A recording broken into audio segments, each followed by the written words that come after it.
Good afternoon and welcome to another edition of our podcast. We have a great show for you here today. We have Katie Hodgdon. She is our association counsel at NYAOT, and she's here to talk to us about a very important issue that is impacting all of our towns, all of our members across the state, and that's workforce development. It's an issue that I've dealt with. We'll talk about it in a few moments probably, but it's an issue that we really are addressing here at NYAOT. We're taking it very seriously, and Katie's here to talk about all the things that we're doing to address that issue for you. So welcome, Katie. Hi, Chris. Great to be here. I'm glad you're here. I hope, this is a comfortable experience. Yes, of course. It's always a nice first time for everything. So you do, before we get into it, just tell us a little bit about yourself, what you kind of do here at the association generally, and then we'll dive into the workforce. Sure. Well, I've been with the association for 11 years and I'm most recently promoted to association counsel. So with that, I do a lot of legal work for the association, also a lot of interaction with members, be it taking inquiries, giving presentations or trainings, legislative work, never a dull day. Yeah, you're one of our, along with the rest of our legal staff, we're really one of the favorites of the members. You're always out there doing all the training, all the in-person, the seminars and the webinars you run. Just very popular. And just another example of the many things that we do at NYAOT for our members. So thank you for everything you do. Of course. No, I appreciate that. Our members are awesome and, we're member-oriented organizations. So anything we could do to give them a good experience. So you're working very hard along with some of your coworkers. Cassidy Rossi's also been involved, but you're working very hard on workforce development issues. Yes. Can you talk a little bit about that? Sure. So this wasn't on my, it was on my radar in the sense that I would get inquiries from members and they're having trouble appointing a qualified individual. There's no one that lives in the town or they can't hire somebody because they're losing out to the private sector. So I've been aware of it in that capacity, but this really came on my radar after your meeting with at the Potsdam Local Government Conference with our president, Cindy Gleber. Did you want to talk about that? Or am I? Yeah. Okay. No, we'll both talk about it. Sure. This is a nice casual conversation. Really?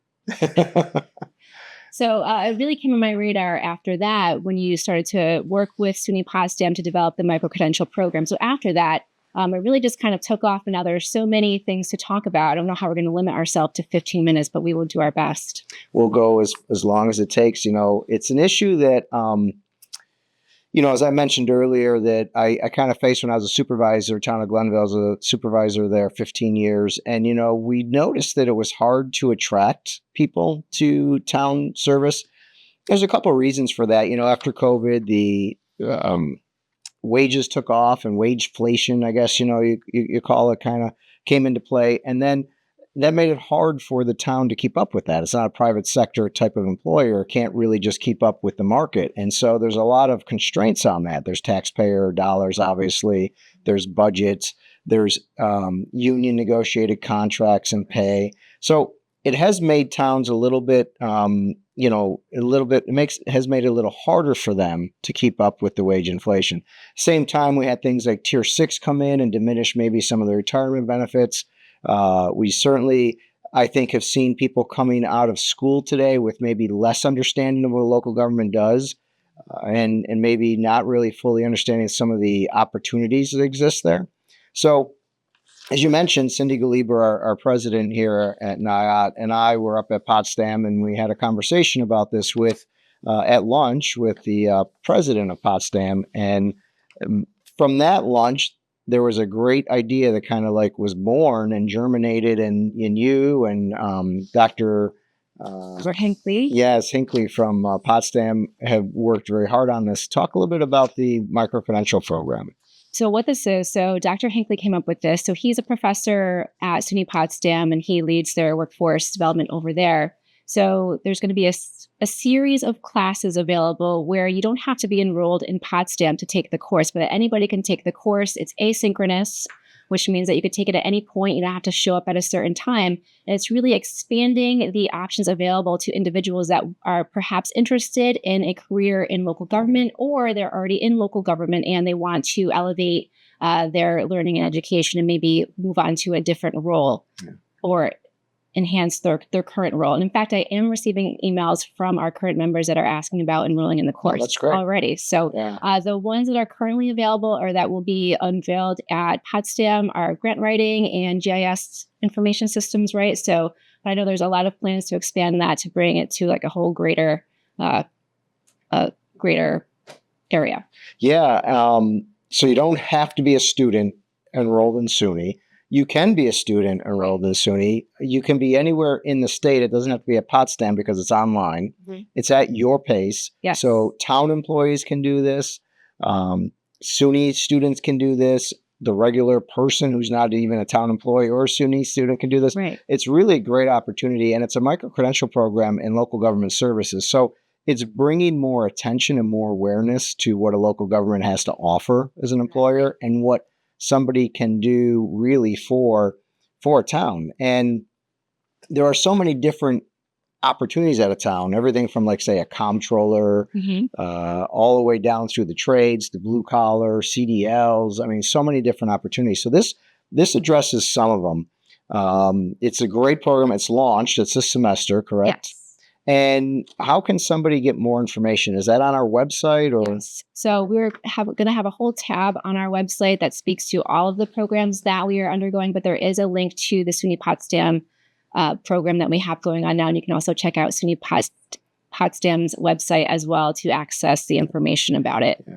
It's great. And next week, we plan on having a podcast to talk about some of the other things we're doing to support these programs through a new foundation, and talking about some of the scholarships that might be available through NYAOT coming forward. So we're going to help try to support people that want to go into this field and better themselves and to be able to prepare themselves for local government services. So stay tuned for that next week. It's going to be interesting. We have a lot going on, and we have a lot going on the program front, and I'll get back to those. But before we do, we're also attacking this problem legislatively. Yes.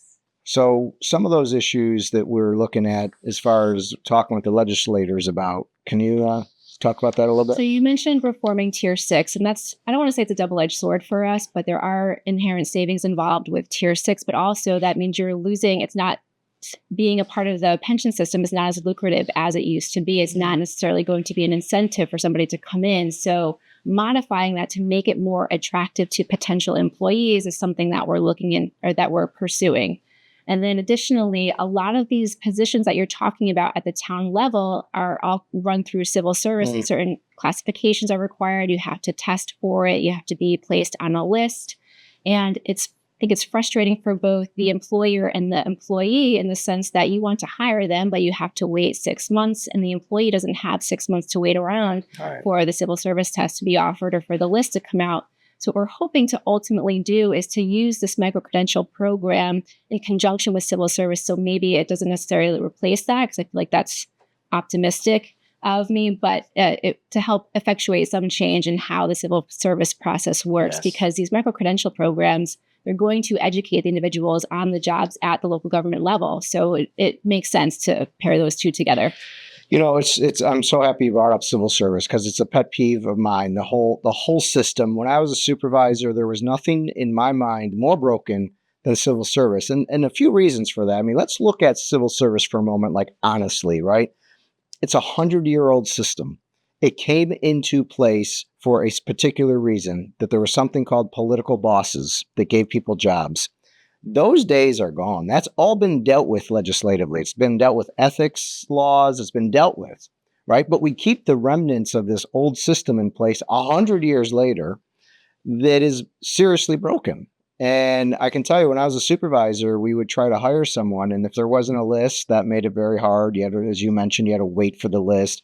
You can hire someone provisionally, they call it, and then they would have to test. But how many people want to take a job that they eventually have to test in the top 3 for? They may not be a good test taker. That's the other thing. Mm-hmm. The metrics we use to hire people aren't fair to people who aren't necessarily test takers. I've had people tell me that the best employees they ever had were hired provisionally, but then weren't able to be appointed because they just did bad on the test. They just aren't a good test taker. Outdated. Yeah, it's an outdated system. And you think about things like New York State license, right? Some of these positions, you come out with it. You have a New York State license, and you still have to take the test. So civil service says you're qualified for the job, but a New York State license tells you that you're qualified for the job. Right. So we're making people do both. It's broken. It needs to be fixed. Absolutely. And in today's market, it has to be a lot more nimble for the town. The other example I'll give is we would wait for a test. We would wait, advertise, talk to somebody, interview them. But by the time the test was done and the test came back, Right. they already had a job at a private sector. To pay their bills. Right. The same day they get a job in the private sector. It takes months to get a job in the community. So that is huge. I know Sarah is doing great work on that. Our legislative director and deputy director. Random aside, I was helping my daughter who's in 8th grade study for her social studies test today, and they were talking about civil service. So I was like, well, actually, it's outdated. And she's like, that's not on it. That's not on it. You talk about, that's a whole nother issue to talk about.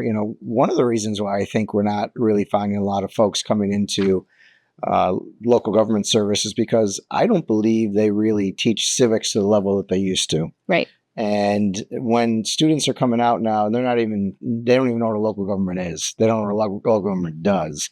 That makes it harder. And then you have social media where everyone's tuned into whatever's happening on the international, national level.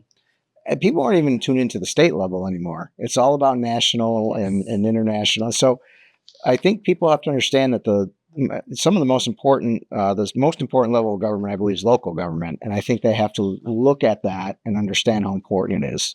That absolutely is the most important government, in my unbiased opinion. Delivers the critical services that we all need. So we've talked a little bit about the micro-credential program at SUNY. I encourage anyone who's interested in really checking that out, go to our website, go to Potsdam's website. As we said, you don't have to be a student. You don't even have to go to Potsdam. You can do it from your living room on your own time and get that micro-credential under your belt. So we were talking with Emily, who's working on the CTO program, which is the Certified Town Officers Program, and maybe make some of these micro-credential programs part of that. And so really we're looking to increase the professional training for our town officials as well.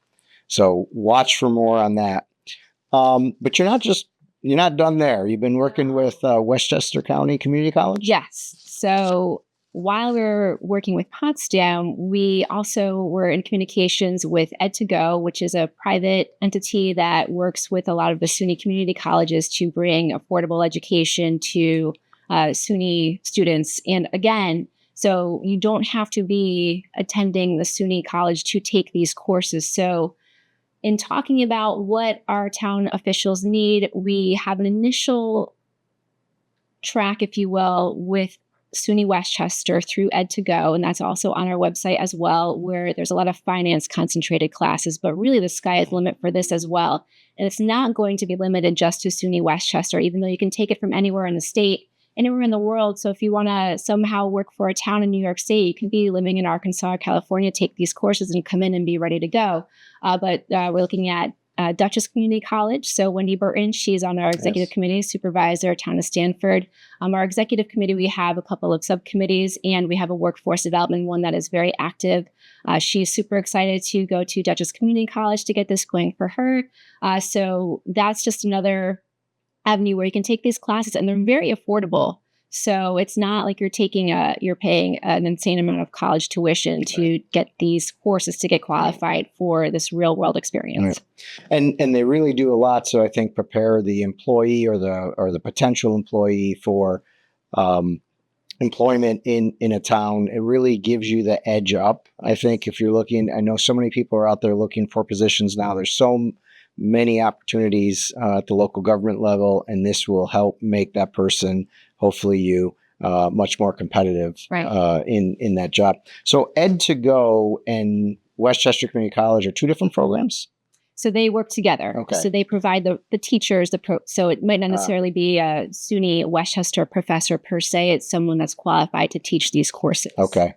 But they're not just financial courses. Oh, right. Exactly. That's just one of the tracks that we focused on. We're really going to kind of dive in to see where else we want to expand the program. So it's in its infancy. We're just getting it off the ground now. So we have exciting times ahead. Yeah. With this. There are so many positions, as we talked about earlier, and financial is one of the more important ones. It's very hard for a town to find a comptroller. There's folks that go for accounting and things like this and finance, but they don't really have the experience in public finance, which is a whole different animal. World. And so this is a great opportunity for that. But I also know that we're really struggling in the blue collar area too, as they call it. The highway departments, the DPW departments, and that's tough, hard work. But we are also focusing on doing some training for those folks, CDLs. Yes. Talk a little bit about our relationship with the Department of Labor.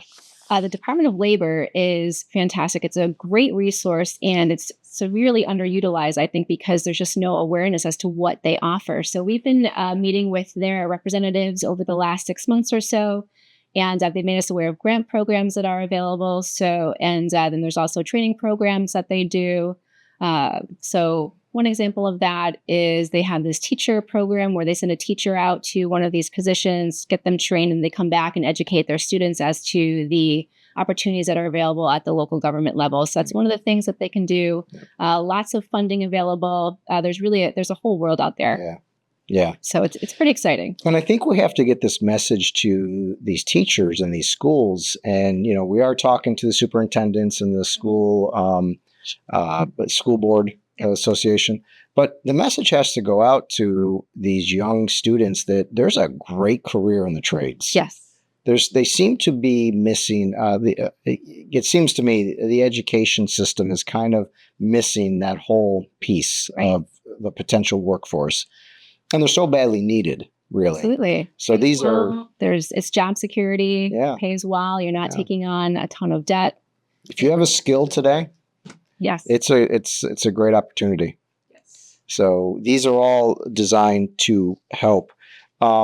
Anything more on the education front? So we are working with, I'm going to say BOCES. So within our executive committee, the workforce development subcommittee that I referenced, we have Mike Basil, who's the superintendent, town of Palmyra. He has pulled a lot of qualified employees from his local BOCES program. And then in speaking with Mike Marinaccio, who is our first vice president, soon to be president, town of Dickinson, he's been meeting with his local BOCES as well. Under the same principle is that you have this whole pool of qualified candidates here for these jobs that are available. So they've been pretty successful in that. So we're looking to reach out to more BOCES to kind of work cohesively together to get these qualified candidates that don't know about these really secure jobs that they could have. And as you pointed out earlier, again, our executive committee has been very active on this. They've been great leaders on this in their communities. And, I said this in another podcast. It seems like sometimes the work we're doing is our own individual pieces, but it's like a jigsaw puzzle and it all comes together eventually. Yes. And one of the pieces to this we're going to talk about next week, so we won't get too deep into it. But as I mentioned earlier, the foundation we're setting up, you're doing a lot of work on setting that foundation up, a lot of the legal work, getting the 501c3 set up.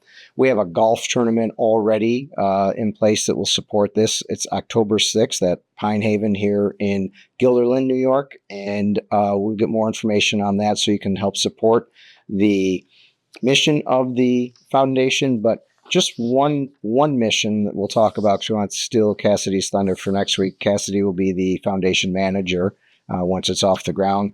But the scholarship is going to work hand in glove with all these programs. Yes, for sure. We believe it's an important investment to make in workforce development initiatives. And so this foundation, separate and aside from NYAOT, not membership dues, not any of the training, not any of the revenue that comes into NYAOT, this will be separate. Yes. So just talk a little bit about that. And I know the scholarships aren't set up yet, but they will be. The thought behind that. So it will be completely funded through donations. So for example, like the golf tournament. So donations, and so we're going to use that to create these scholarships. Cassidy is going to develop the parameters to qualify for the scholarships, so promoting workforce development in that capacity. Then additionally, we want to also raise issue campaigns to bring attention to local government issues, to make maybe these high school students aware of the opportunities available at local government, or say there's a pressing issue like the SWAP program, or something, things like that.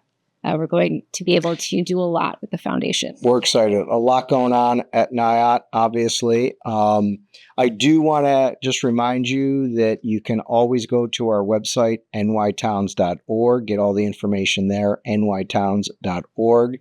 If you're listening to this on Spotify, hit like and subscribe. If you're watching on YouTube, please, same thing. Make sure you subscribe. Make sure you give us that thumbs up. It's important. If you have any ideas whatsoever you'd like to hear for an podcast idea going forward, reach out to us at info@nytowns.org. Send us your ideas, your thoughts. Send us feedback. We love to hear it. And Katie, anything else you want to kind of talk about or bring up? I don't think so. It's an exciting time here at NYAOT. I wanted to thank our president, Cindy Kaliber, for leading the charge on this and also leading the charge in the Workforce Development Subcommittee. It's a really exciting time to be here. So thank you for your leadership. It's exciting. Thank you. And it'll be almost a year coming up soon. Yeah, Can you believe about that? Yeah. I feel like I've aged. When you're having fun. Yeah. You've aged backwards. I've aged 7 years. It's the dog year thing. But I've loved it. We've come a long way. We've accomplished a lot. We got a lot more to do. But I just want to thank you for all that you do for the association. I know every day there's another challenge, and it's fun. I appreciate it very much.